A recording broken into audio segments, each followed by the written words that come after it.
right. Thank you, everybody, for joining us here today. Just want to give a couple minutes to let a majority of the people come through. And in the meantime, we'll just say hi to everybody. Happy Tuesday.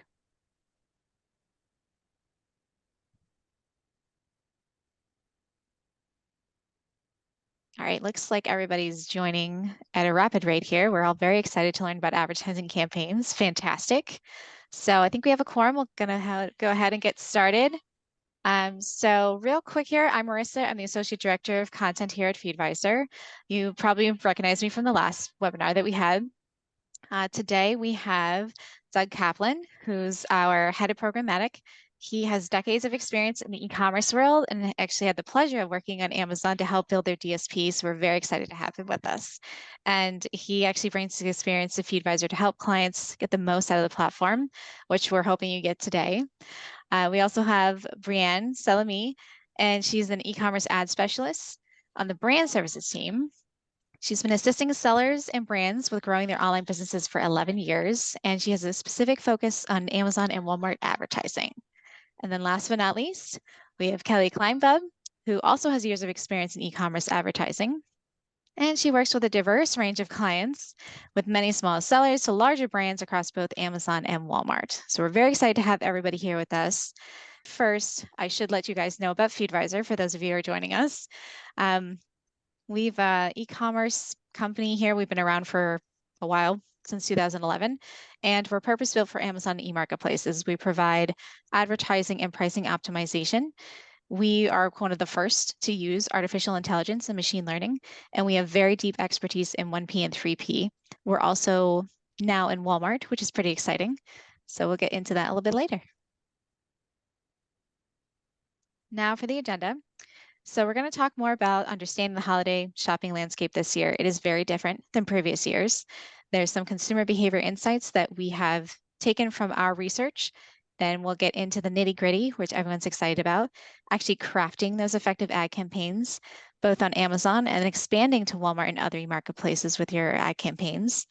Then talking about some opportunities on social and preparing for some post-holiday campaigns, which after the holidays, your job is not done, as you know. First up, we have challenges facing e-commerce this holiday season. Christmas creep is the craziest here. We've actually seen that Christmas celebrations and even products are finding their ways into stores and online much, much earlier, which leads us to our next, which Lily will go over, but Cyber 5 is now Cyber 12. So Lily, do you want to talk a little bit more about that? Yeah, so with the Christmas creep and Cyber 5 becoming Cyber 12, like when consumers start to spend on their holiday purchases, ranges from September all the way to December. However, Black Friday, Cyber Monday is still like the biggest time for consumers to snag the best deals and shop. So 52% of consumers say they shop for deals during Black Friday and Cyber Monday, and then 72% of consumers say they wait to make a big purchase until one of these events. With the shortened holiday season, there's still a longer advertising period. And it's even more of a complicated advertising period than normal with the election ads driving up campaign spend. So advertisers are having to maneuver inflated inventory prices. Inventory is expected to drive up the cost of advertising at an all-time high. So compared to the 2020 election, it's projected that ad costs will grow by 13% this year. So advertisers are going to have to increase their advertising investment, think strategically to maintain the same media impact and performance that they have in previous years.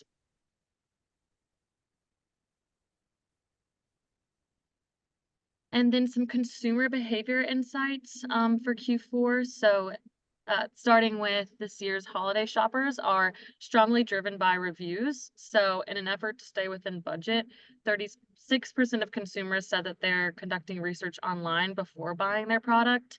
So they're wanting to stay within the budget they've allocated for the holidays.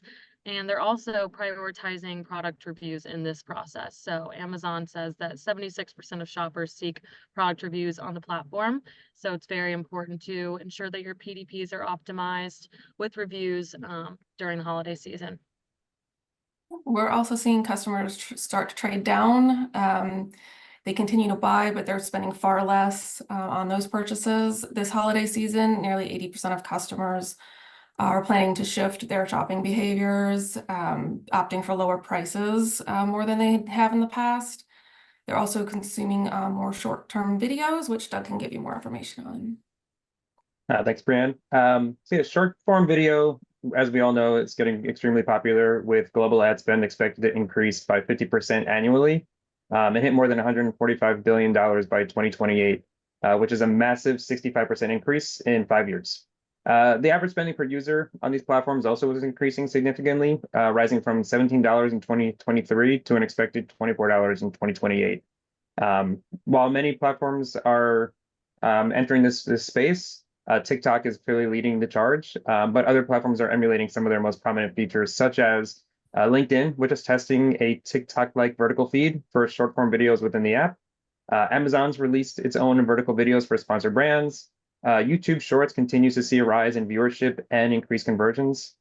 So to summarize, short-form video is not going anywhere. It has a very unique role in the media mix, with TV ads primed with a TikTok ad seeing 5.5x sales increase.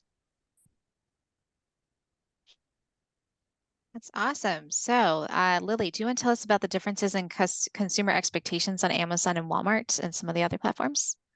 Sure. Yeah. So a main difference between customers on Walmart and Amazon is there's an income difference. So this results to the Walmart customers generally leaning towards more like well-known household brands and very deal-driven budget brands, whereas premium/luxury products do better on Amazon than Walmart. Amazon has also added many premium brands to its marketplace. So that signals that the demand for the luxury products are stronger on Amazon. So for an example, like within the beauty category, Amazon's premium beauty, a couple brands that are popular are like Clinique and Kiehl's. And on Walmart, a very popular brand in their beauty section would be e.l.f., which is a little bit more budget friendly. And then another thing that speaks to this difference in income between the customers is the price of Amazon Prime compared to Walmart Plus. So Amazon Prime is $139 a year, where Walmart Plus is $98 a year. And we are seeing Walmart customers are far less likely to purchase that membership, likely because of that budgeting. So due to this, we recommend that if your products are under the $35 minimum spend for free shipping, that you not use the Walmart fulfillment services, because that could have a negative impact on sales. Just there's less people out there with that membership. We're also seeing that Walmart shoppers tend to spend both on Amazon and Walmart, kind of comparing where Amazon Prime members tend to shop just on Amazon. They're really more loyal there. We're seeing Walmart Plus members spend about 26% of their dollars on Walmart and about 12% on Amazon, where Amazon Prime members tend to be a little bit more even sometimes and spend 15% at Walmart and 13% at Amazon. We've also seen 45% of Walmart Plus subscribers also have an Amazon Prime account, so they tend to have both subscriptions, and this can indicate an overlap in the consumer basis. Again, they could be comparing prices, comparing listings, looking at reviews. So just make sure to keep everything consistent from marketplace to marketplace. Location and region can also be a key difference between the marketplaces. Walmart Plus members generally reside in regions where there's a physical Walmart store, and where Walmart holds a lot of physical locations there, and these are notably like the South Atlantic, West South Central, East South Central divisions of the US. But Amazon Prime members tend to be more spread out evenly throughout the US, especially in urban cities. Great, thank you both. Now let's get to the part where everyone's been waiting, which is crafting those actual effective ad campaigns on Amazon here. So Brian, do you want to start us off with some sponsored ad best practices? Certainly. So generally, if your budget allows, we recommend running and ramping up your campaigns 2 to 3 weeks in advance of the tentpole event. This allows the Amazon algorithm, to determine relevance of your keywords for your products. Generally, when you first start a campaign, you'll see higher CPCs, so you want those to normalize before the tentpole event, so you're not spending extra during that event. If your budget does not allow, try using existing campaigns and just adding new keywords to them to try and capitalize on the historic data your campaigns have already gathered. We also recommend you choose mid to low volume keywords, ones that are hyper relevant to your product, short tail keywords that are only 1 or 2 words long, or tend to be non-specific and highly competitive, which means they're expensive. So to reach a better audience with a higher and get a higher click-through rate and higher conversion rate, we recommend doing longer tail keywords. For example, if you're selling polo shirts, instead of bidding on polo shirt by itself, bid on like blue men's polo shirt with those modifiers that are very specific to your product. And on that same vein, we recommend you utilize the negative targeting to reduce wasted ad spend, removing anything that is not relevant to your product, colors, age groups. We're also seeing in the holiday season, people search gifts by pricing. So something like gifts under $10. So definitely negate any of those price points that don't make sense for your product. We also recommend you utilize bid multipliers. You can find these in both sponsored products and sponsored brands. They allow you to increase your bids by a certain percentage for select placement types. For sponsored products, we recommend top of search and possibly the product page placements to increase, because those tend to do better. And then sponsored brands actually only has non-top of search as a placement, but you can do a negative. You can say decrease by a certain percent. So if you want that sponsored brands to show up at the top, just have that decrease percent for everything else.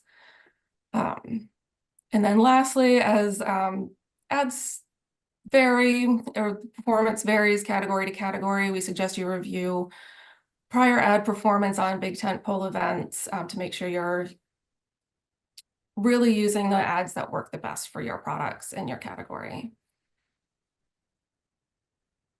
All right. And so taking a look at best practices for the ad creative specifically for sponsored brands, if you're using existing campaigns, but maybe just swapping out the creative, we recommend you swap either the sale ASINs in or completely change the creative at least a week in advance. If you can do it earlier than that, that'd be great. But we just want to make sure that you have enough time to go through that review process, which can take up to 3 days and can be very intense, especially on the days of the tentpole events. And it gives them some time to ramp up, get some more of that historic data before the sale actually starts.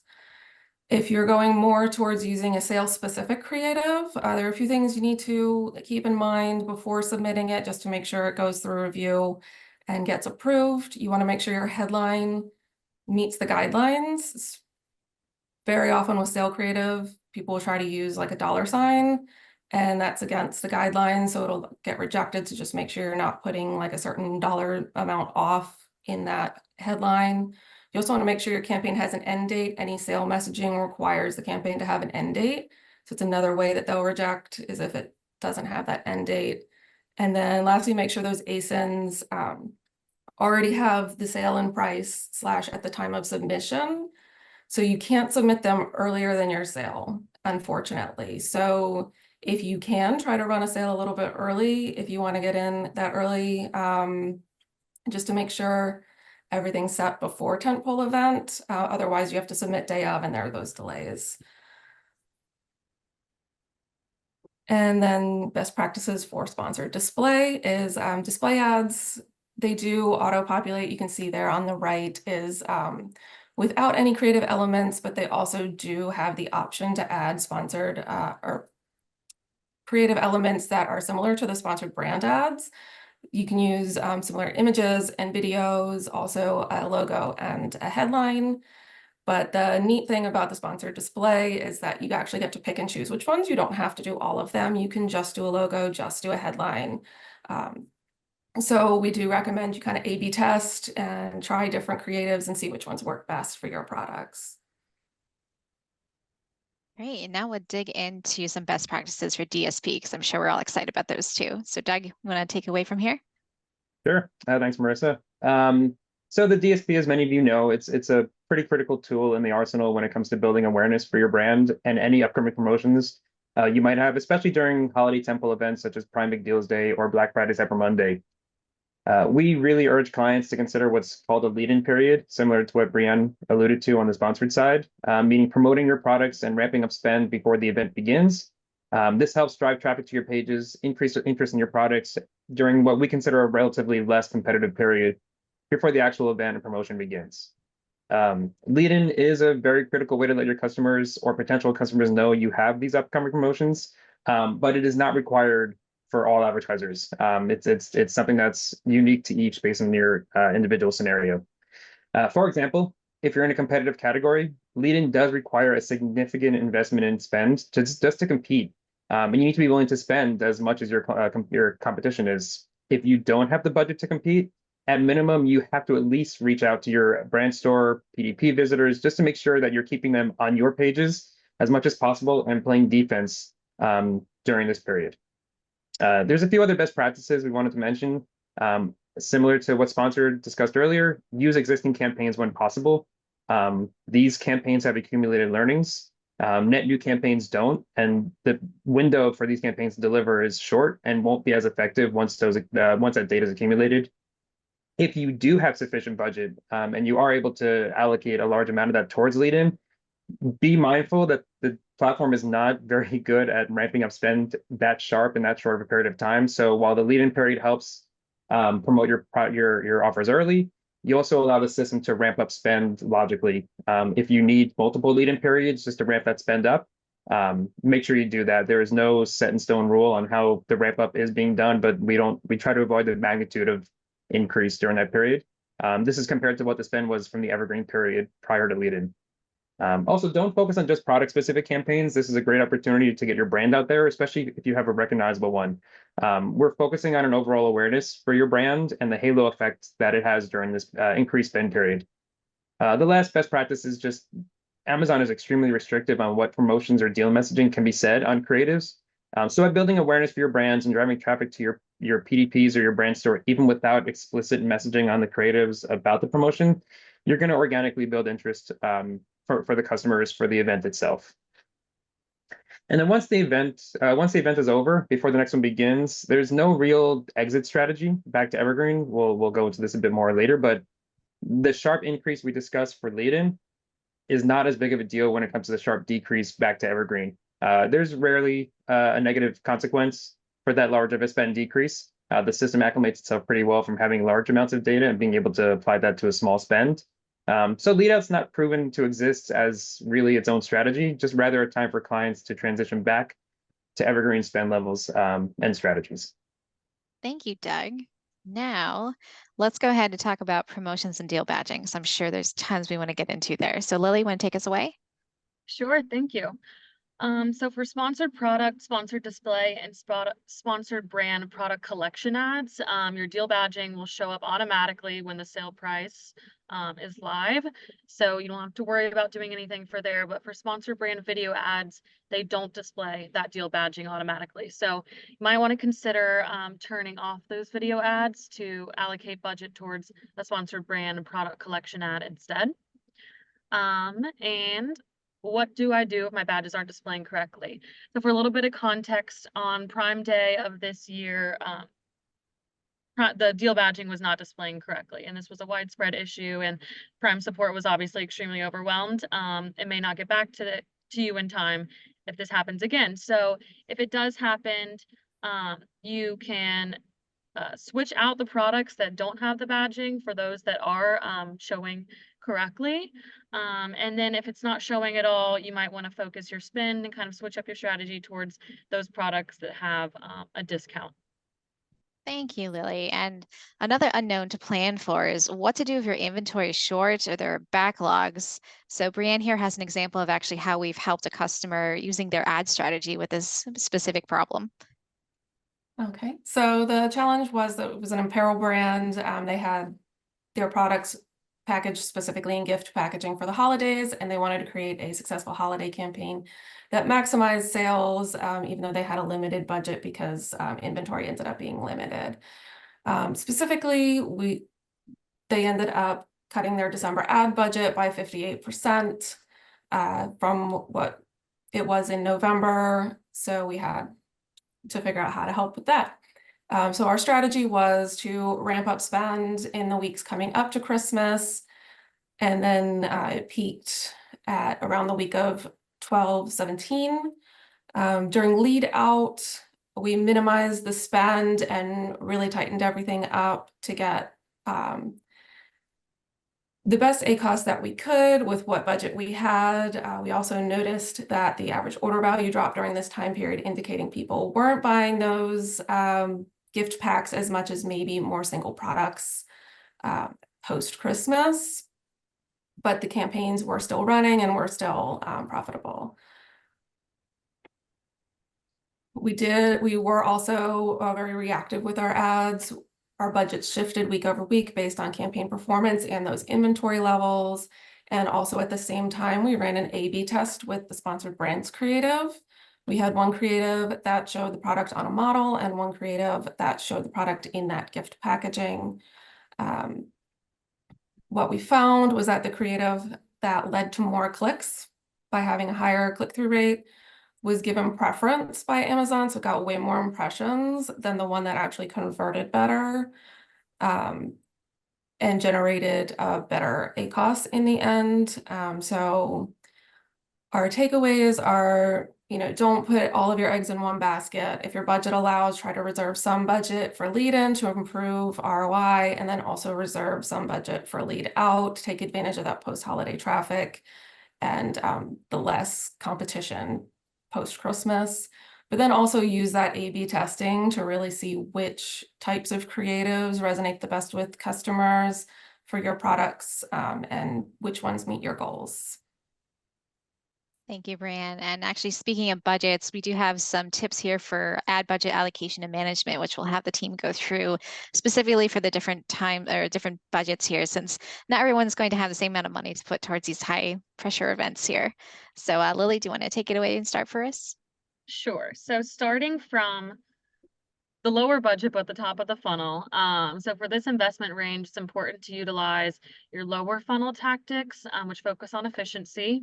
So the best way to start with that is to refine your overall targeting to those top converting keywords, those that have historically worked best for you and your product, your exact phrase match, keyword types, and focus your spend primarily on the sponsored product ads. So these are the foundation of our advertising coverage, and they also tend to have lower CPC. So it's a great spot to focus the majority of your strategy on in this budget range. And Doug, what can people do in this range for DSP? Anything? They definitely can. It really does vary based on the budget available in your KPI. We know that sponsored is a foundational platform, but when available, we always do recommend adding DSP on top. So just going through the different qualifications, if your KPI really is reach, you do need to think about casting a wider net. That typically does require a larger budget. This budget level does create some difficulties in accommodating that. If you're focusing on performance KPIs such as detailed page view rates or ROAS, this requires less users because focusing on customers who've already been to your pages is a lot easier to focus on. It requires a smaller audience with less spend. So for example, with $10,000 or less, you would want to focus more on brand store, product, and abandoned cart retargeting strategies. These are those smaller audiences, but they do typically perform higher. With more budget, you a bit of some more broad strategies such as contextual and targeted prospecting display ads. Contextual is critically valuable as it relies less on accumulated learnings since it's placement, not audience-based. But spend can vary based on traffic volumes. So these are good in short bursts, but contextual is a finite audience. So we need to make sure that we take that into account when thinking about delivery. And as we move on to the next funnel, that 10 to 20 band does typically apply to that 20 to 50 band as well. But I'll let Brianne continue on with that. Okay, so in that 20 to 50K range, we suggest adding some more mid-funnel tactics just to increase some consideration. You can expand into generic targets, expand into competitor targets, maybe do some shorter tail keywords that are maybe a little bit more competitive. If you do have brand registry, we recommend you split sponsored product and sponsored brands more evenly. Even though sponsored brands is a little bit more expensive, has higher CPCs, it tends to get a lot more visibility. We also recommend within those sponsored brand ads to use both of the video ad types if you have them. There's the sponsored brand or video product collection style that points to your storefront. Those allow both horizontal and vertical videos, which are pretty new still, but are performing pretty well. There's also the sponsored brand video ads that direct to a PDP. Those show up in a completely different placement, so they still have a really good Return on investment. return on investment. There you go. Thank No you. worries. Yeah. Yeah, sorry. So definitely utilize both of them because it's going to give you as much space as possible. And then finally, increase spend on sponsored display as well, particularly adding competitors, but also a lot of people forget that you should also do compliments. So think about it like if you're selling dog toys, maybe bid on dog beds, dog bowls, leashes, other things that people that like your products might also be in the market for. It's a good kind of sneaky way to get in more impressions and more views without having to go directly after competitors. Thank you, Brianne. And now the big money area. Doug, take us away with some DSP areas for this one. Sure thing. So obviously, more budget, more opportunities become available to you. So the DSP, if you have this budget available, this is all going to be on top of the strategies I mentioned earlier. So focusing on, brand, product, and abandoned cart retargeting, contextual targeting, prospecting display. But there are more upper funnel tactics that you can leverage to really focus on reach and awareness, especially during the lead-in period. Just to name a few: Amazon Alexa, Fire Tablet, music, podcasts, or video platforms such as Sling, Pluto, Disney TV, or Disney Plus. There's quite a few. It's not critical to leverage all of these. You want to make sure that you're not diluting your budget significantly by adding too many upper funnel strategies, but there are plenty of options available to you. It's also really important to note that while all these upper funnel opportunities are available at this spend level, you only want to use it during the lead-in period. During the event itself, it's not critical to use these upper funnel strategies as you're closer to the point of purchase. And these strategies are typically earlier in a consideration journey. So think about focusing during the event itself on those lower funnel strategies, such as contextual and retargeting, which do require less spend. That's a very good point, Doug. Thank you so much. And now we're going to look at how to expand to Walmart and other marketplaces by looking at the key differences between Amazon and Walmart platforms. Lily, can you take us away there? Sure. So a few high-level key differences between the two platforms is that Walmart is known for its transparent fee structure for sellers. So compared to Amazon, there's much less retail-related fees. Amazon's added, a plethora of fees in this last year or so, but historically Walmart has a much more simple fee structure. They also do not have as competitive of a house brand as Amazon. So across most categories, the top competitor for sellers is Amazon's brand, and Walmart, you do not see that as the case most of the time. And then Walmart's ad platform in general is just a more simpler version compared to Amazon's. A lot of similarities, but a little bit less complex on Walmart. Okay. Let's talk about the ad types then. Yeah. So a little bit more granular here. So starting by ad type for sponsored product, these are just the main differences here. So on Walmart, there's no negative targeting. So you have your exact phrase broad match. And Amazon, you have on Amazon, you have negative targeting and ASIN brand negative targets as well. That's not the case on Walmart. You also don't have PAT or category targeting for sponsored product on Walmart. So Walmart will auto select the PDPs to target based on the keywords that you've selected for your campaign and your product, whereas Amazon allows you to specifically choose ASINs and PDPs and categories to target. For a bidding strategy difference, Walmart only has fixed bids, and that's auto sets the bid by product, whereas on Amazon, Amazon offers dynamic bids down, dynamic bids up and down, and fixed bids as well. And then auto sets a default bid by the ad group or the targeting type. And then for placement multiplier on Walmart, there's a few additional placement multipliers as well as device multipliers, whereas Amazon, you have your top of search, PDP, and rest of search multiplier options. And then moving on to sponsored brand, on Walmart, sponsored brand is a premium advertising feature and it's only available to the brand owners. So on Amazon, it's available to any seller and the brand can give those sellers certain rights and permissions to participate in sponsored brand ads. But on Walmart, you have to be the brand to participate in sponsored brand advertising. And then finally with sponsored display, not currently available on Walmart. So audience targeting is solely done on Walmart through the traditional DSP route, whereas on Amazon, we have an additional sponsored placement with display and audience targeting. And you have DSP in addition to display on Amazon. Thank you. It was super helpful. And I actually had no idea that Walmart did not have display. That's kind of upsetting. But anyway, so social media is huge right now. So this can also help with your ad campaigns. And TikTok is always in the news, as we know. We've also got Pinterest entering the mix here, which now allows for Amazon ads that you can go directly to the product and sell through there. And we also have influencers like Amazon Live. Instagram is huge. Meta and Amazon have this awesome deal where, again, the links are directly there. So these have the top gift opportunities and giving links. And then we'll talk some more about some of these survey stats that we have from our brand survey, Lily, if you want to go through.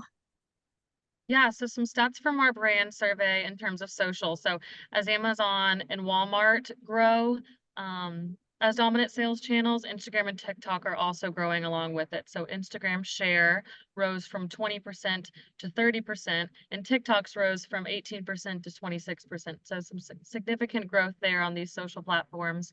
43% of brands leverage social media channels to run promotions. And then 44% of brands use social media to expand to new audiences. And then, like Marissa mentioned, there's influencer marketing through Amazon Live as well. So these are all different ways to leverage social and drive traffic to your brand pages and your PDPs as well. Awesome. So now I'll just take a quick look at preparing for post-holiday campaigns because your job is not done once you're over with the holidays. And Lily will explain a little bit more about that as we do some tips here for transitioning from the holiday with Q5, which is exciting. What is Q5, Lily? Yes. So we say watch out for Q5. So Q5 is that post-holiday period where people shop for themselves. So yeah, it's often marked by lower media costs and overall cost efficiencies, but 41% of shoppers say that their shopping doesn't stop in December. It doesn't stop after the holidays, and they use that time to, buy what they want for themselves or what they didn't get gifted through the holidays. So while Q5 is relevant for businesses of all sizes, smaller companies in particular are finding that this is a time that they should take advantage of and get creative on these platforms when maybe there's a little bit less competition and a little bit less traffic, but still some relevancy there for them. Electronics, home and garden are the top categories in this Q5 period. So just a tip to remember to allocate budget for this time on a much smaller scale, of course, but you don't want your campaigns to go dark and you want to take advantage of this last push of traffic for the year. Thank you. So what about for DSP? How can we capitalize on sales data for future campaigns there? Sure. So, so exiting the temple events and returning to your evergreen spend is a little bit different when it's post-holiday compared to just exiting out of an event itself. So while lead out is not typically a strategy we think about during what we're calling Q5, that is definitely when you want to start focusing your DSP spend on your lower funnel strategies. So going back to the product retargeting, the abandoned cart retargeting, again, these are users who've indicated they're more likely to buy your products because they've been to your pages and your brand store, added your item to their cart. That's an expressed interest in your product. And if they did not purchase it during the holiday or they have a gift card now, they're able to make that purchase. It's especially true as customers are no longer buying products for others, and it could potentially unlock the ability to purchase a product for themselves. Abandoned cart retargeting is inherently smaller. These are users who have not just been to your page, but added an item to their cart. Therefore, it requires less spend. We typically see about a 75%, 25% budget allocation between product retargeting, which is people who visited your page, and abandoned cart retargeting, which is people who've added your item to their cart but have not purchased. If you do find that you're not able to deliver your budget in full during this period, especially towards abandoned cart retargeting, contextual is always there, and with decreased traffic and competition, the cost should be lower. There should be more inventory for you to deliver to. Similar to what Brianne mentioned before about complementary products or complementary keywords, this is a great opportunity to attach yourself to another product that somebody may have been gifted or purchased during the holiday, and is able to purchase themselves. Similar with, if you're purchasing, a device, a television, and you want to purchase a soundbar as a complementary product, there's some great affinity there between those two. During this period, success in the DSP is largely measured in detail page view rate and cost per detail page view, as it's not normally sales driven. A lot of the conversions we see typically get attributed to sponsored, as the platform is last touch, last click, and there is deduplication. But your goal here, we mentioned before about how the DSP is complementary to foundational sponsored campaigns. We want to help sponsor to convert those users who are more engaged in searching for keywords and searching for products that they might not have been gifted and are ready to purchase for themselves. Well, thank you so much, Doug. We really appreciate that. And actually, thank you all for your expertise and sharing your tips with us here. I do just have some final remarks for everybody. We do have our part 3, our final webinar in this holiday prep series, which is going to be focusing on pricing strategies to maximize holiday sales with our very own CEO, Victor Rosenman. So we're very excited for that. We'll have invites going out for your inboxes, and we'll have it up on our landing page. We do have our week by week Q4 prep timeline over here. You just want to take a screenshot there to take you directly to the infographic page, which will give you more insight and also additional inventory, advertising, and pricing tips too. And again, I don't know if I mentioned this earlier, but in case I haven't, we do have a 14-day free trial of our advertising optimization platform. And while these folks over here on our managed services or brand services team, we have that option as well. So we're very excited for everybody here. Please feel free to reach out with any questions. We'll get back to you as soon as possible. And again, thanks again for everybody coming. We're very happy. Thanks. Bye, everybody. Bye. Bye.